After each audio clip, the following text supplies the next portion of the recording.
Hello everyone, অন্তরীকরণ ও যোগজীকরণ। এই ভিডিওতে আমরা যে টপিকগুলো নিয়ে আলোচনা করব সেগুলো হচ্ছে ফাংশনের অন্তরজ নির্ণয় এবং ফাংশনের যোগজ নির্ণয়। ক্লাসউইজ ক্যালকুলেটরের মাধ্যমে কোনো ফাংশনের সরাসরি অন্তরীকরণ করা যায় না, তবে নির্দিষ্ট কোনো মানের জন্য অন্তরকের মান নির্ণয় করা যায়। ধরা যাক আমরা এখন x = 2 এর জন্য x³ - 2x² + 2 ফাংশনটির অন্তরকের মান নির্ণয় করব। প্রথমে হোম কি প্রেস করে ক্যালকুলেট অ্যাপ সিলেক্ট করতে হবে।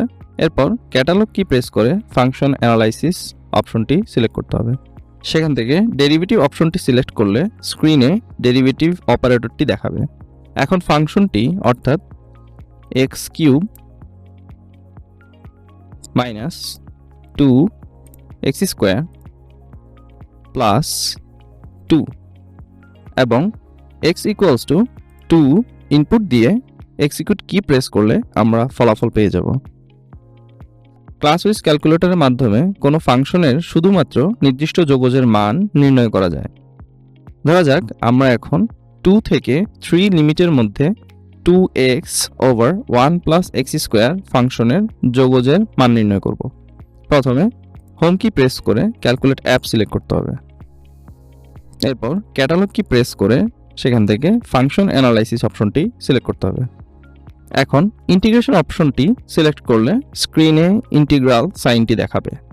এরপর ফাংশনটি অর্থাৎ ফ্র্যাকশন 2x/1 + x² এবং লিমিট 2 থেকে 3 ইনপুট দিয়ে এক্সিকিউট কি প্রেস করলে আমরা ফলাফল পেয়ে যাব। সঠিক ক্যালকুলেশন পাওয়ার জন্য সকলকে ক্যাসিও এর অরিজিনাল ক্যালকুলেটর ব্যবহারের জন্য অনুরোধ করছি। ক্যালকুলেটর অরিজিনাল কিনা তা চেক করার জন্য 4টি ধাপ ফলো করুন। প্রথমে ক্যালকুলেটরের হোম বাটন প্রেস করে হোম স্ক্রিনে যেয়ে সেটিংস বাটন প্রেস করলে একটি কিউআর কোড জেনারেট হবে। তারপর সেটি স্মার্টফোনের মাধ্যমে স্ক্যান করতে হবে এবং লিঙ্কে ক্লিক করতে হবে। লিঙ্কটি ক্যাসিও ওয়েবসাইটে নিয়ে যাবে। সেখানে স্ক্রল করে নিচে গিয়ে চেক লেখাটির উপরে ক্লিক করতে হবে। সর্বশেষে যদি নীল টিক চিহ্নটি দেখায় তাহলে বুঝতে হবে ক্যালকুলেটরটি অরিজিনাল। ভিডিওটি দেখার জন্য সকলকে ধন্যবাদ।